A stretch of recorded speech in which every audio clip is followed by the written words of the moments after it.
Welcome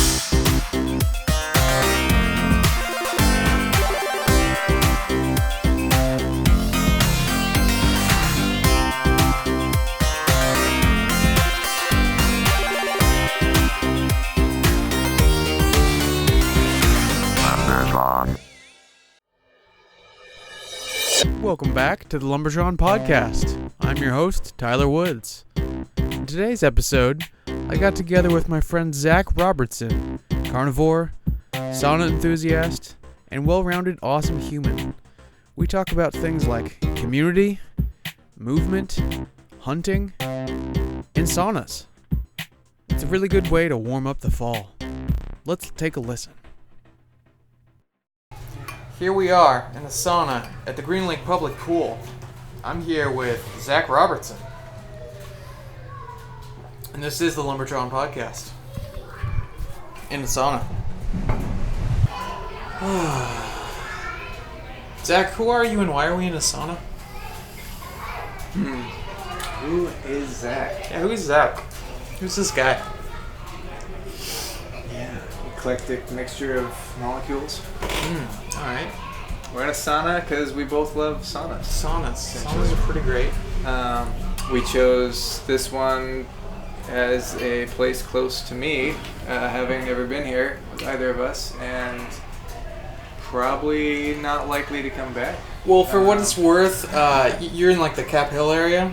Yeah. When you search for saunas in Capitol Hill, you just get gay bathhouses. That's true. Yeah. I've never been in one, so that would be an interesting. I wasn't ready to take that chance yet. Yeah, that might not be the best place for an interview. But maybe it would be a great place. Yeah, who knows? Yeah. I'm making up a story in my head, and I don't know. Maybe they treat you real well. But this place is interesting. 160 degree sauna. It smells like we've got mushroom soup cooking. Mushroom soup. Okay. Yeah, it's great. So, here we are, clusters of molecules that like saunas in a mushroom soup infected space. Yes, it's great. What else? What else is a Zack? Well, also related to saunas, since I just got back from Burning Man. Ooh. Which is kind of a sauna in itself during the day. It is a desert. But can also get quite cold at night. I was there, so I've been there the last 5 years, including this year. This is my 5th year in a row. And this year I got the opportunity to go with a National Geographic documentary film crew. So, very interesting going there as a paid participant. Yeah. So the last 4 years I've been going as a member of a camp, and the last couple of years as a lead of a camp. So lots of responsibilities there, building up camp, arriving before, staying late. And this time was very different because our whole focus there was to explore the different sweat bathing opportunities. So Nat Geo is interested in lodges? Yeah, so they, I don't know if they've signed off on the options of it yet, but the production company is creating a series called Perfect Sweat. And that, it's going to be 8 to 10, maybe even 12 episodes, and they're all over the world, all the great bathing cultures of the world. So they've been to Russia, Scandinavia, Finland, Turkey, all over the place. They still are going to Mexico, perhaps Iceland. They've been to Japan. So lots of different places. And so they kind of explore the breadth and depth of the world's bathing cultures. Yeah. Using sweat. Sweating all over the world, okay. So you got to represent that in Burning Man. Yeah, and so the Burning Man episode isn't actually the Burning Man episode, it's the American episode. It just happens to be that this is the culmination of, the greatest culmination of sweat bathing cultures in one place in America. Yeah, I don't know how huge it is other than other cultures bringing it and having places. There are, probably most of them are actually Americans. Maybe not most, half-ish who have their own iterations.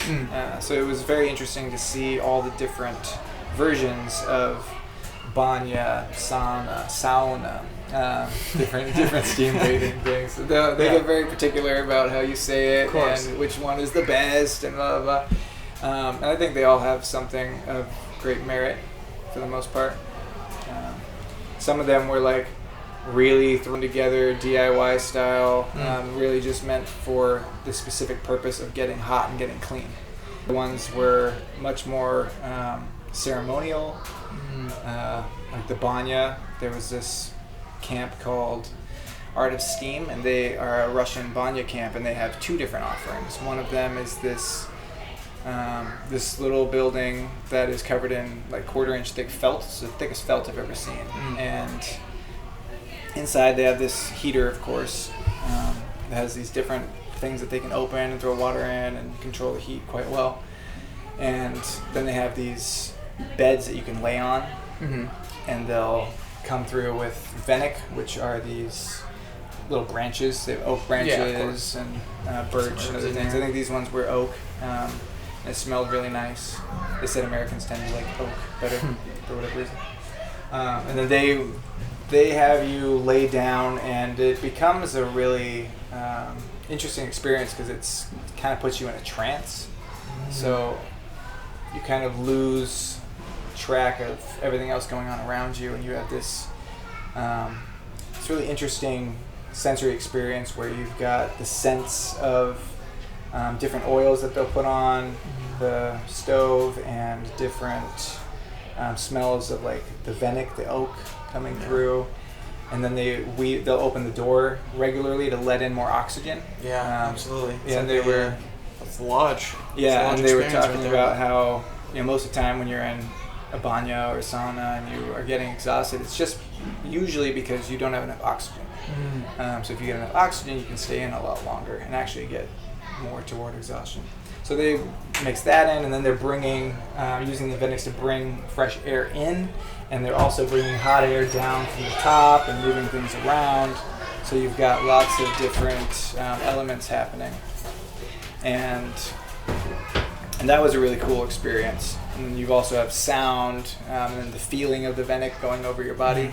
Was this in complete darkness? Or? It is quite dark. Yeah, it's not completely dark, but it's very dark. So for us, there were two different, I can't remember the name, like the people who were facilitating the experience, like the Banya Master. And actually a lot of the other participants in there, the extras during that filming were also, so it was really neat to see the way that they did things. And that was really cool. But then their other offering was this mobile banya that they created, and it was gorgeous. They called it the Amethyst, and it looks like you're in an amethyst cave. So they spent 2 years building it, and it's all these sculpted walls inside that have amethysts in it and lights, so they light up all beautifully.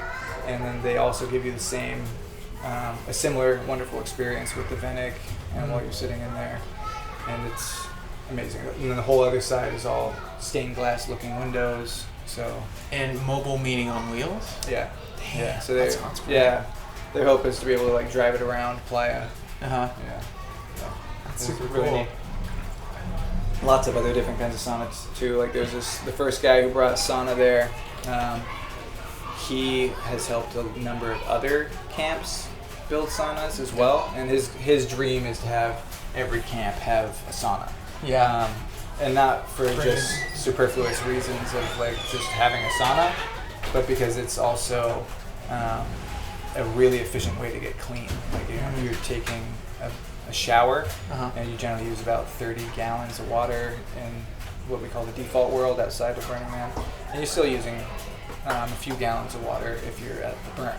But if you're in a sauna, like some of these saunas were only using a gallon an hour. So you could still run 50 people through the sauna. And that's just to generate humidity, or what's? So a lot of these were just straight up steam.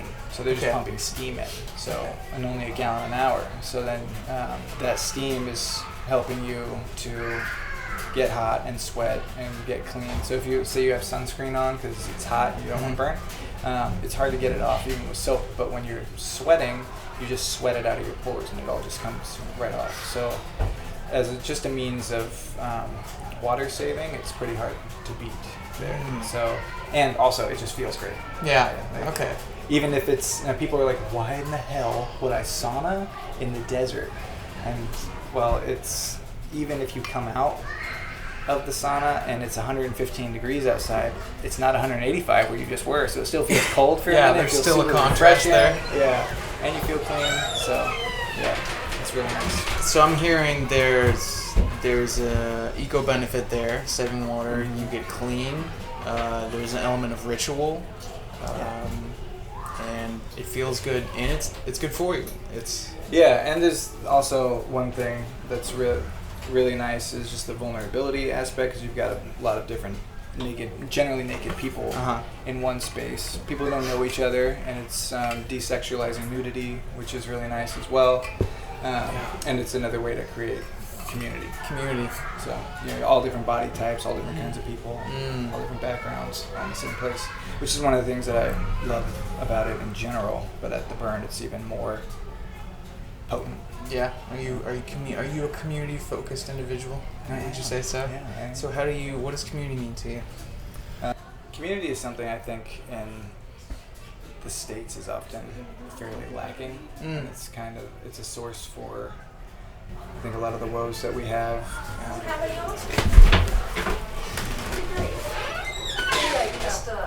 Sorry. Community, a place, gathering place. Yeah, it's nice Like to have energy. neutral spaces where you get to meet other people.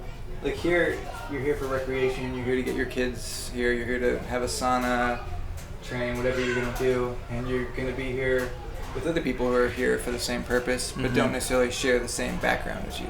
You know, like one of the problems with social media, it's been very well explored, of course, is that we're in our own little feedback loops there, right? Yeah, we're in the a echo little chamber. Everyone's we're in our doing little the same bubble. thing. Yeah. So at least places like this where you can find community, you probably have different kinds of people that you're going to be around. I mean, you're in Seattle, so it's going to largely be liberal, but does seem like it's a little harder to get a real mixing of many different kinds of people. Most of our lives. It's been interesting getting into hunting more, because most of the hunters that I run into are certainly not liberal. So the conversations are interesting. So hunting, what brought you into that space? So largely, well, maybe I should backtrack. I hunted about 10 years ago. I grew up on Orcas Islands, deer everywhere. The old joke was all you needed was an apple and a hatchet, or an apple and a hammer, and that's all you needed to hunt. I hunted with a couple high school friends right after high school, and it was a really great experience. I wanted to know the connection to what I was eating more, and know really what it took to take a life of something that I was going to Not being removed eat. from it. Yeah. Because I wasn't raised really eating meat much, like some chicken and fish, but not red meat.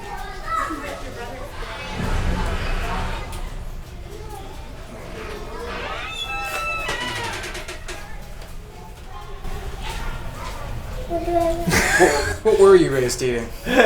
So I was raised eating fish and chicken here and there, but mostly vegetarian. Okay. And I, like many people, were swayed by the attempts to get people to not eat red meat. Okay. Vegan propaganda and whatever else it may be. Did you eat? Well, let's fall back on that. So where'd you grow up? You grew up on Orcas Islands. What was that like? Yeah, growing up in Orcas was interesting. Story. I lived there since I was from age 13 to 21, and very isolated place. 200 people in my high school. Yeah. 40. I think we had 42 graduate in our class, and it was the largest graduating class ever at the time. Wow.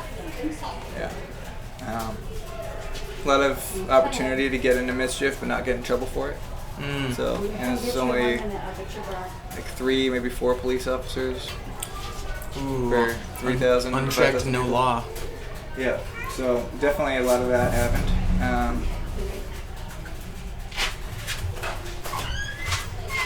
Yeah. So those.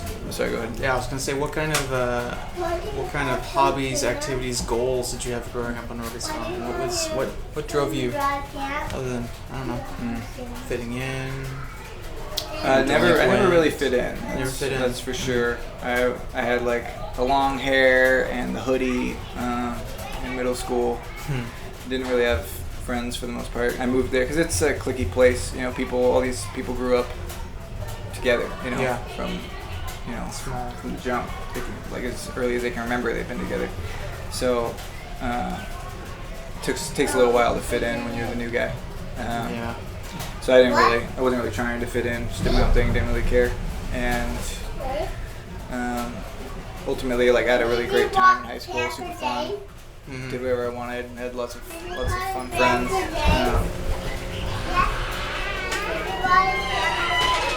But I also have a very woo-woo metaphysical mom, and she also used to be a substitute teacher, and in her mind, homework was busy work. Okay. And so she never made us do homework.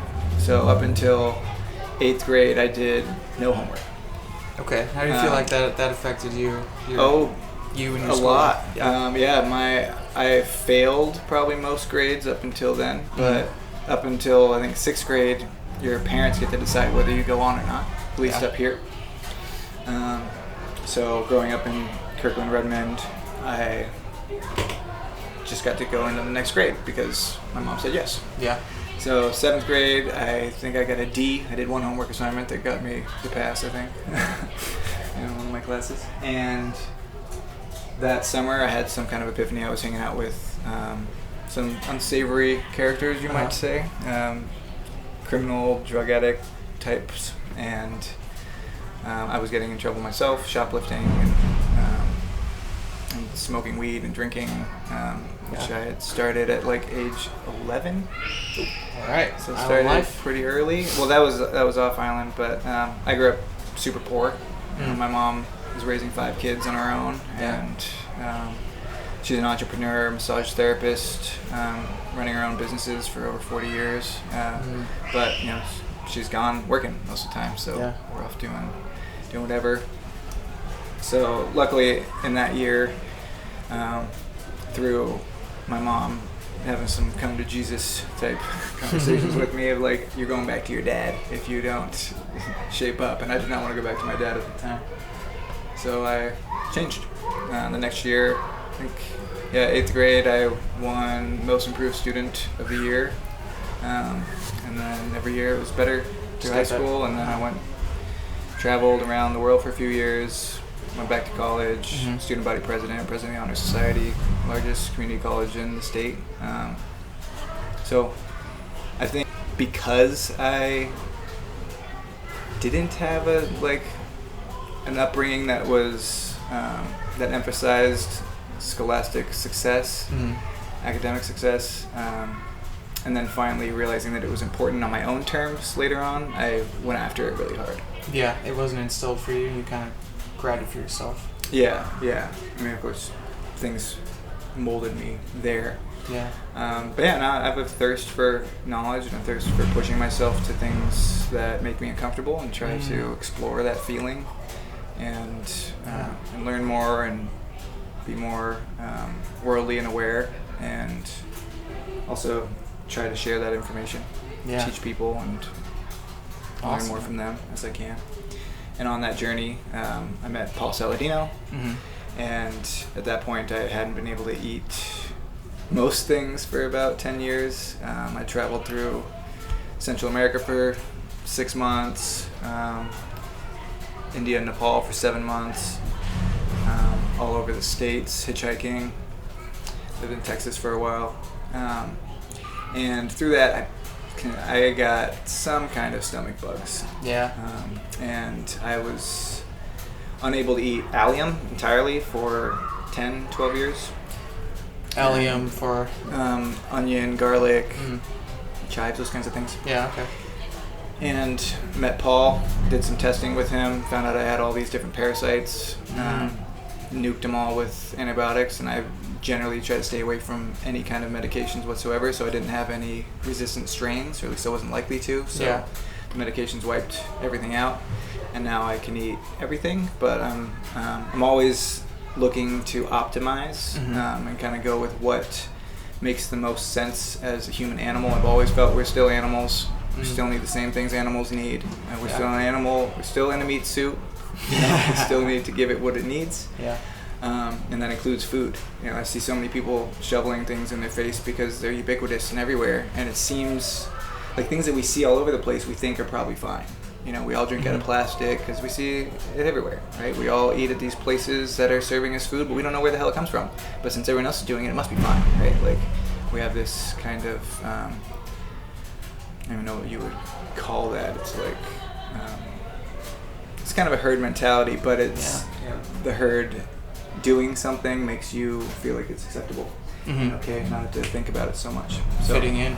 Yeah, so the more I keep looking into things, the more I find out that what I was told all along was wrong, or was told to me because of an agenda, like red meat being bad for you and all these other things. So meeting Paul was very...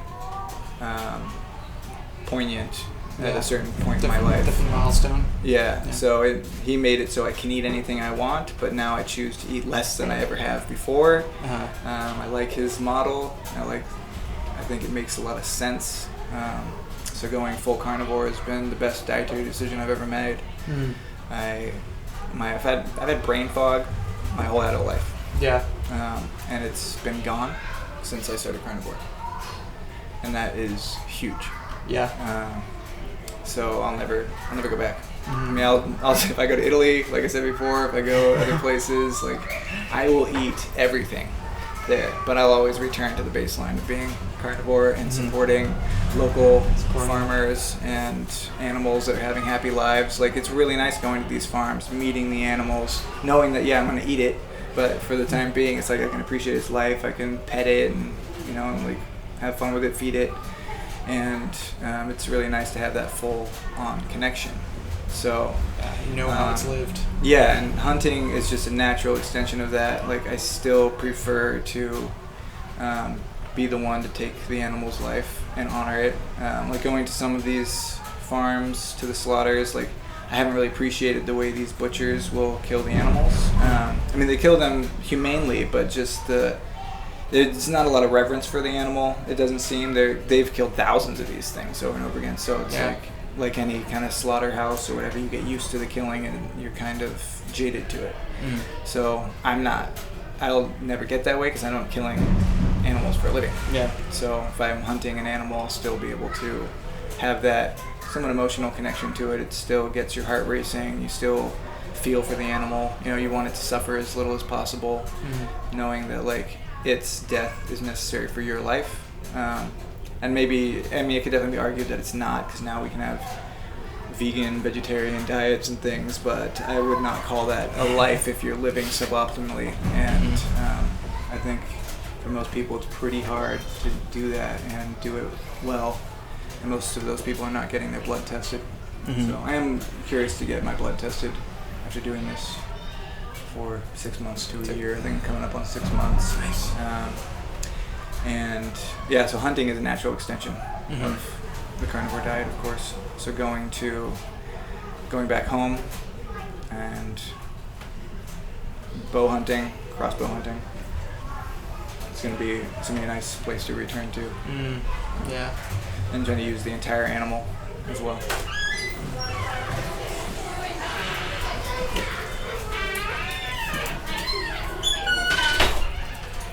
So, life with no brain fog, what have you been able to do differently? What have you found? What do you do with this newfound bodily autonomy? I just think more clearly most of the time. unless I'm like sleep deprived, like I am right now, it's a little hard for me to find words. But I don't feel the fog. Like the fog is like, I used to describe it as feeling disconnected from my body. Like I was looking through my eyes as if I were observing someone else. Not driving. Yeah. So there's like some little disconnect there, and I can't remember a time that's happened in the last 6 months. So that's really nice. Allows me to think a lot more clearly, to structure what I want to do better. Because oftentimes I'll get lost when I have the brain fog, and it's like a little bit harder to stay on track with things. Planning. So things just seem to make more clear sense to me now, which is good. Especially now that I've got multiple other kind of startup business ventures I'm part of. It's nice to be able to be very clear with it. So, yeah. Very cool. Yeah, it's great. Yeah. So, and how about you? Have you found anything like that? Like, what's been a big change for you? Are you still carnivore? Yeah, largely? absolutely. Except for that oatmeal the other day? Say, yeah, I had some oatmeal yesterday and still sweating it off right now. But, I found paring down the diet can, for me, just bring a sense of like intense focus and concentration that I never knew was really possible. Just like it's not like I have tunnel vision on one thing. I have like an expanded vision of just like, okay, everything is clear. I don't have anything holding me back. I know exactly what I'm capable and not capable of. I'm not superhuman. I'm just like a focused, chiseled version of myself. Yeah. What have you noticed in terms of energy levels? Energy levels, I noticed that in the morning I can get up and be like, yes, I'm just like ready to do things. I have incredible energy. And even when it comes to not eating for a while, I don't derive all of my energy from my food immediately. It's not like, oh man, I'm really tired, I gotta eat food so I can get energy. I'm just like, always have that steady thing to draw from. Yeah, I've noticed the exact same thing. Yeah, that's really powerful. I've always, I always just thought I was like a super sleepy person. Like I would just need to sleep all the time. And sleep long. Like I need at least like 9 hours of sleep, But I don't. It's just that I was probably stressed out from all the other foods that I was eating. So now I just have energy. I wake up, I'm ready to go. I wake up earlier. Like I think I still set my alarm as if I need to get up late or not set one at all, and I just wake up and I'm ready to go. But now here's one thing. Do you have any sort of circadian rhythm routine in your life when it comes to sleep? I don't that much. I tend to be a bit of a night owl.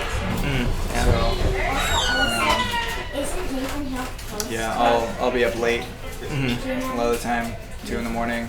I do a lot better when I'm in bed by like 11. But that doesn't often happen lately. But no, I struggle with routine. Yeah, for sure. That's routine's definitely been a crutch in my life, as I've, I cling to what works. Yeah. So routine is important. And now intuition is important. Going with the flow. Vulnerability, going into a situation I can't control, and not knowing the outcomes. Yeah, absolutely.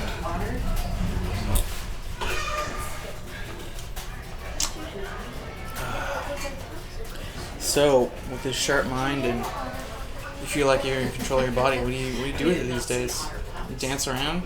Aside from 2 recent injuries, which I do not know for sure, but I have a sneaking suspicion that the dairy has been a contributing factor. Yeah, with injuries aside, I've been really excited to continue with my with movement, teaching, with deepening my learning as a continual student of movement as well. Movement, that's the crawling around, climbing, like squatting, a monkey human, and a crab and a lizard. Spent a lot of time in my life kind of vacillating on different ideas that I have, things that I want to do. Kind of going toward one path and realizing it's not for me. So it's been like a long time of narrowing things down to things that actually are something that's really interesting to me, something that resonates with who I am at my core. Yeah. And so I feel like I'm finally figuring those things out and ready to spend time working on them. So like, I was a bartender for about 7 years. Nicely, I only had to work 2 days a week. It was kind of the schedule that I built for myself, so it was very easy to do lots of other things in my free time. Could travel very easily. If I got 2 days covered, I could basically travel for 2 weeks at a time. And I could pick up shifts whenever I wanted. It was ideal, but it wasn't really in line with anything that I want to do or be part of. Yeah, it was just a means to an end. Yeah, it was. I mean, I really liked the owners, Revel, Jewel and Trove, and Revelry, Rachel Yang, and Safe Churchy. They're amazing. And it was one of the only service industry places I've ever worked where, like, there's just not a bunch of weird drama and you're lucky. Crazy shit happening between employees. So it was really easy to stay there, and I had an awesome bar manager. It's a really nice environment and awesome people to get to come in contact with. Lots of tech employees, and just a lot of my friends actually came from that place. Like my roommate, one of my closest friends, he was a patron of mine. Traveled to Italy with him. It's great. And I needed to get out of there, so I just quit and I took a year off, traveled to Europe, and when I came back I was really ready to just be here. So while I was in Europe, my partner, she got me involved with a friend of hers who was starting up a company, esports supplement company essentially. So I'm now part of that. Wow. And really excited to help take that somewhere where it can help gamers who tend to have they have a lot of drive, a lot of passion for what they're doing, but they oftentimes lack in taking care of themselves. So if we can find ways to give them better supplements that they can take and also get them just a little bit more aware of movement in their lives, it'd be really nice to help that community become more engaged with the human animal as they play as a different kind of animal.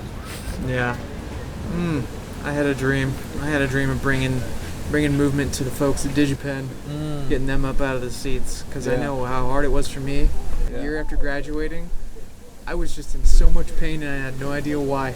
I spent my life chained to an office chair, and I just didn't know what was up. Yeah, that'd be really great. And we can do a collaboration there at some point. Sharing the knowledge, because it's not a prescribed thing. No one is like, here's how you take care of your physical body. Totally. Yeah, and just having simple things that can also be fun too. You can take breaks and play games with your coworkers. So what does movement entail? What are some of the question? Yeah, what is this whole movement thing? Movement? Man, my answer. The answer is usually just to start like moving around, and then you'd be like, oh, it's that. My answer is as varied as movement is. Every time it's different. And complex, sometimes confusing, sometimes salient. It's something that combines, at least, I mean, my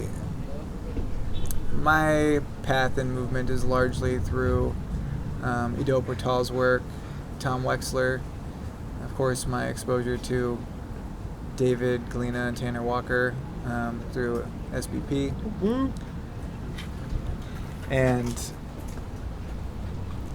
But it's mostly through Ido's work, and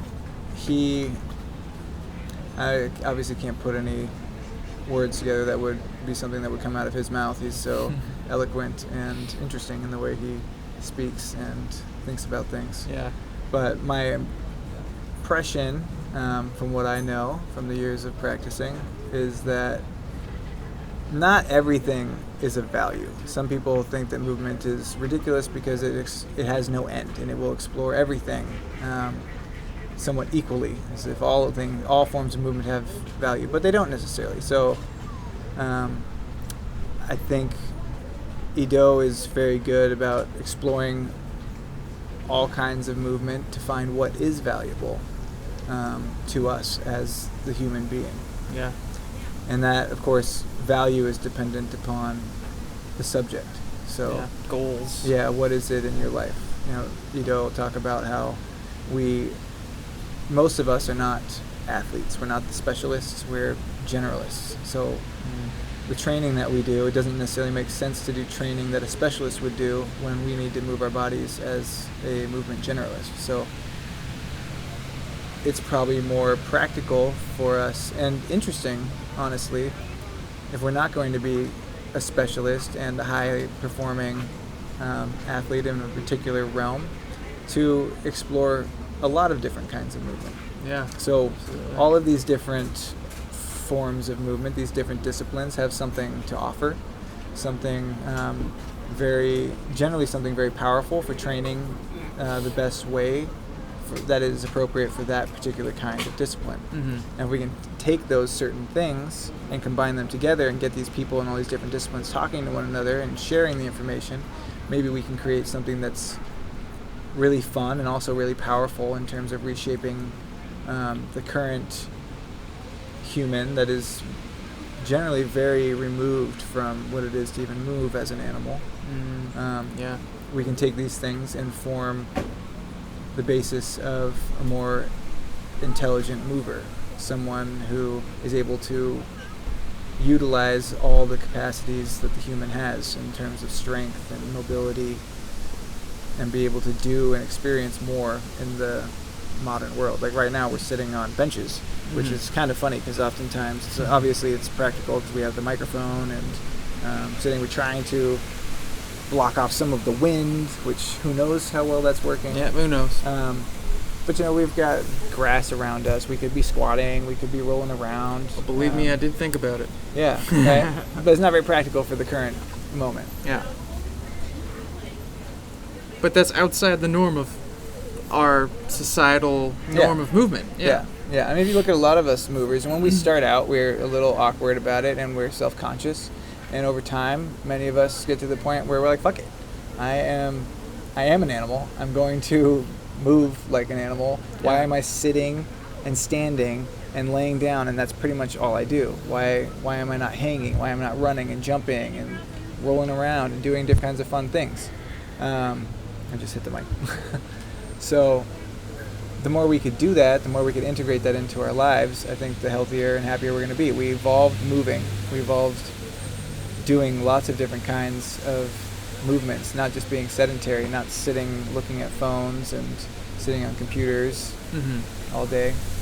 Yeah. So there's the more time I spend researching, the more it seems like that we can go back to our kind of ancestral roots, which seem like are very based in collaboration and community and play. It all and comes back all to kinds community. of movement. Yeah, and like even in terms of eating, like the ways in which we get our food, as close as it is to its original source, the healthier we're going to be. Yeah. So everything I'm doing in my life, well, not everything, but most things, I'm trying to get more back to the ancestral human in a modern context. Ooh. I think I just found the name of the podcast. Oh. So hunting, the moving, simplification. Hunting and moving. Back to your roots. It might just serve you well. Man, one thing that is a little underrated is if you're a carnivore and you don't go to the store, you got a lot more time. Wow, I have so much more time. I can just sit and ruminate on things.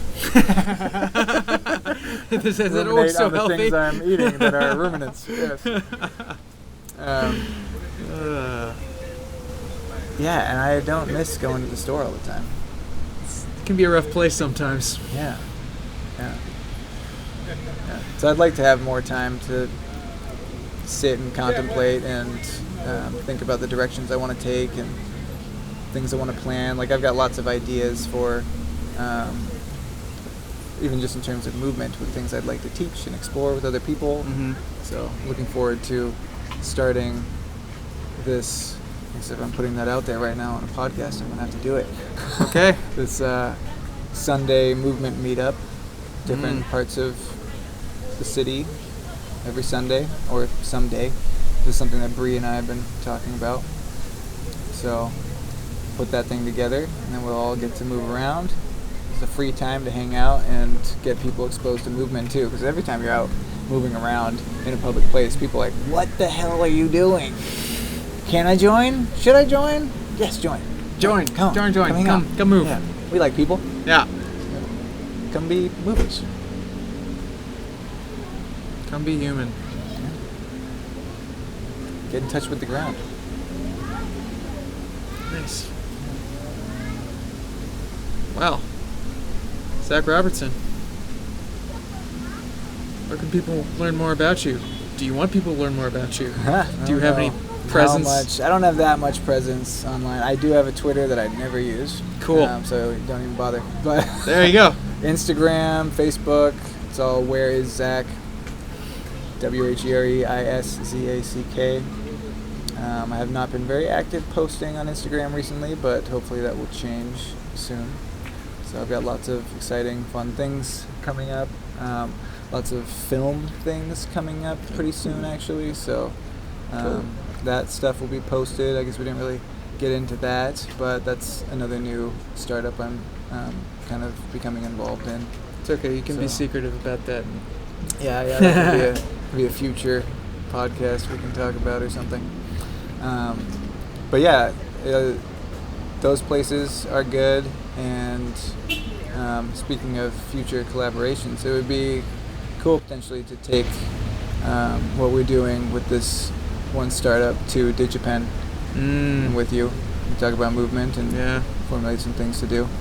So get Seth and Nelson involved. So